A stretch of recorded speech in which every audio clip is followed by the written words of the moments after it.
Je te mettrai en premier dans tout ce que je fais. Je te mettrai en premier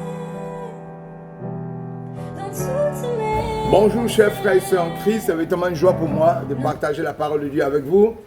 Ce matin, que l'Éternel vous bénisse en vos rangs, grades et qualités, et que sa présence soit totale dans vos vies, et qu'il dirige votre vie, et que sa paix, sa grâce, sa richesse, son abondance soit votre partage ce matin. Voilà, nous continuons dans les 7 étapes pour entrer dans l'intimité du Dieu vivant. Voilà, on a dit que la première étape, c'est de se faire baptiser. Une fois que vous êtes baptisé par immersion, plongé par immersion, vous êtes baptisé et vous avez accepté Jésus-Christ devant les hommes, devant Satan et les démons, devant la terre et le ciel.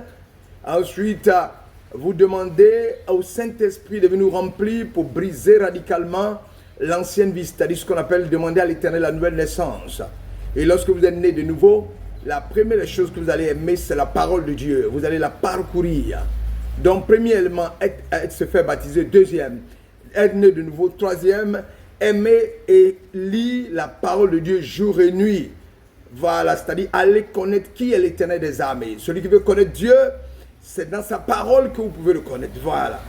Donc ça, c'était le deuxième aspect. Le troisième aspect, la troisième étape pour entrer dans l'intimité du Dieu vivant, c'est, afin de trouver Dieu de tout notre cœur, c'est mettre en pratique la parole de Dieu. Mettre en pratique la lecture de la parole de Dieu, ce que nous lisons dans la parole de Dieu. Voilà. Que l'Éternel vous bénisse, que sa grâce se manifeste. Père éternel, étant aimé dans la vie de mon frère et de ma soeur, de mon fils et de ma fille, bénis-nous et que ta grâce, ta paix, ta richesse, ton abondance soient notre partage aujourd'hui et pour tout dans le nom de Jésus. Alléluia. Amen. Voilà. Donc la troisième étape à franchir afin de trouver Dieu, afin d'entrer dans l'intimité de Dieu, c'est mettre en pratique la lecture de la parole de Dieu. Mettre en pratique ce que nous lisons. Parce qu'il faut lire pour voir ce que Dieu aime, ce que Dieu n'aime pas, ce que Dieu dit de faire, ce que Dieu n'a pas fait, pour abandonner ce péché. Voilà. Jacques chapitre 1, verset 22 dit, mettez en pratique la parole et ne vous bornez pas à l'écouter en vous trompant vous-même par de faux raisonnements. Dans ce monde où nous sommes là, il y a beaucoup de personnes qui font quoi? Qui font quoi? Il y a beaucoup de personnes sur cette terre qui écoutent la parole de Dieu, mais qui ne la mettent pas en pratique. Qui se trompent eux-mêmes par de faux raisonnements. Et il y a des hommes de Dieu qui créent des faux raisonnements qui disent qu'on ne doit plus payer la dîme. Tu ne dois plus payer la dîme, mais tu dois payer maintenant au-delà de la dîme. Tu dois payer plus que la dîme. Ben, il ne faut pas dire qu'on ne paye pas la dîme pour un individu, quelqu'un qui vient d'accepter le Seigneur. Il ne peut pas comprendre ce raisonnement-là.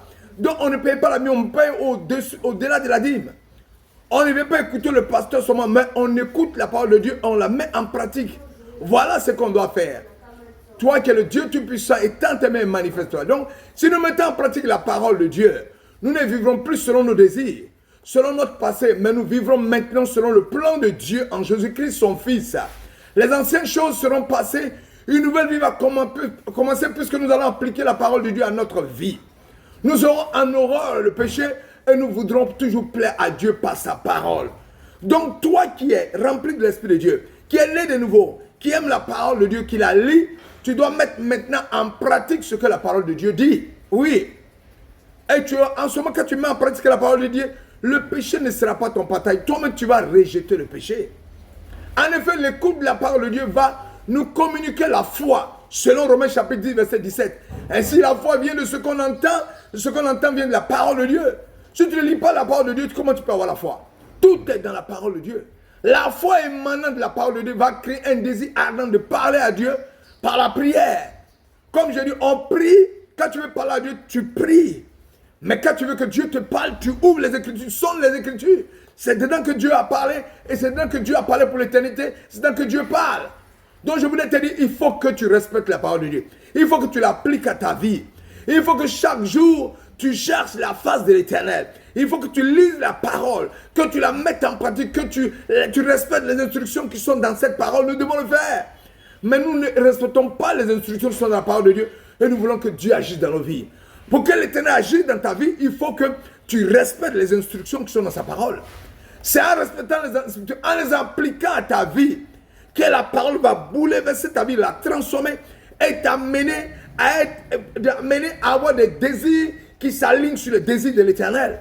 Parce que tu as des désirs qui sont contraires à ceux de l'Éternel. À ceux de l'Éternel. Un désir, tu as des désirs qui sont contraires à ceux de l'Éternel. Et donc, pour que tes désirs s'alignent sur le désir de l'Éternel, pour que l'Éternel fasse de tes désirs ses délices, tu dois faire de l'Éternel lui-même tes délices. Tu dois aimer Dieu, tu dois le pratiquer, tu dois aimer Dieu et faire de Dieu tes délices. En ce moment, lui, il fera tes intentions de prière, lui, ses délices. Et tes désirs et ses désirs s'aligneront sur la même longueur d'onde et les bénédictions vont t'accompagner. Mon frère, voilà ce que je vais te dire. Dans les étapes pour connaître Dieu, il y a la lecture de la parole de Dieu, mais il y a sa mise en application, il y a le respect des commandements de Dieu, il y a l'exécution des commandements de Dieu, il y a dit, Dieu m'a donné les commandements, il faut que je les respecte. Je les écoute, je les accepte, mais je les respecte. C'est le manque de respect des commandements de Dieu qui fait que les bénédictions ne sont pas dans nos vies. C'est le refus de respecter les désirs et les commandements de Dieu, les recommandations de l'Éternel des armées qui fait que nous souffrons. Père éternel, étends tes mains dans nos vies, transforme nos vies, brise et renverse les fondements et donne-nous la victoire. Montre-nous que nous devons mettre en pratique la parole de Dieu et ne pas nous borner à l'écouter en nous trompant. Parce qu'on écoute la parole de Dieu, quand on voit que ça ne nous plaît pas, on crée un évangile, un faux évangile qu'on prêche sur cette terre. Je vois les gens qui disent que l'homosexualité ne fait pas partie des péchés. Oh, telle chose ne fait pas partie des péchés. Mais pourquoi? Parce qu'ils se plaisent dans de telles choses. Et ils veulent tronquer la parole de Dieu. Ils veulent casser la parole de Dieu. Ils veulent l'amener à leur désir. La parole de Dieu, elle est immuable, elle est là. C'est à nous de monter vers elle. C'est à nous de respecter les commandements de Dieu. C'est à nous d'exécuter la volonté de Dieu. Voilà, ce matin, je suis venu à te dire que tu dois, pour approcher l'Éternel, pour entrer dans son intimité, tu dois mettre en pratique la parole de Dieu. Tu dois exécuter la parole de Dieu. Tu dois marcher selon la parole de Dieu. C'est en cela que Dieu, dans sa grâce infinie, va te bénir. Ne reste pas à écouter la parole de Dieu comme quelqu'un qui écoute, ça rentre dans telle oreille, s'assoit, il est parti. Non. Tu arrives à l'église, écoute la parole de Dieu, écris la parole de Dieu, enregistre la parole de Dieu. Reviens sur chaque jour, lis la parole de Dieu. Prie, prêche l'évangile à nom Jésus. Lis sa parole, médite sa parole. Ce matin, tu t'es levé, tu n'as même pas médité la parole de Dieu, tu en vas au travail.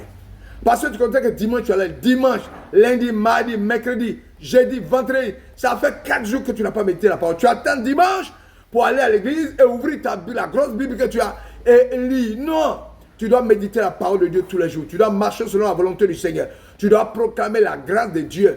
Tu dois lire les Écritures et les mettre en pratique. C'est alors que l'Éternel des armées va te bénir, sera avec toi, sa grâce va se manifester.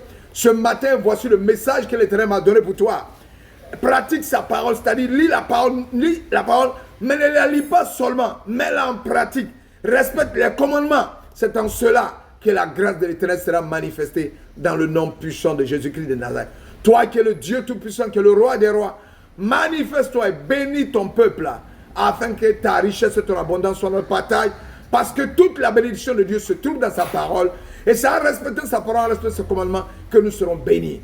Tu veux être béni, mais tu ne respectes pas la parole de Dieu. Comment veux-tu avoir une bénédiction? Tu ne pourras l'avoir. L'Éternel des armées a sa parole. Il dit, médite ma parole jour et nuit et mets-la en pratique. C'est alors que tu auras toutes les bénédictions qui accompagnent. Je paraphrase. Que l'Éternel nous bénisse. Que sa grâce soit sur nous aujourd'hui et pour tout dans le nom de Jésus. Père, merci pour ta présence, ta grâce. Bénis-nous et Éternel mon Dieu, accompagne-nous et que nous soyons édifiés par la parole dans le nom puissant de Jésus. Alléluia. Amen.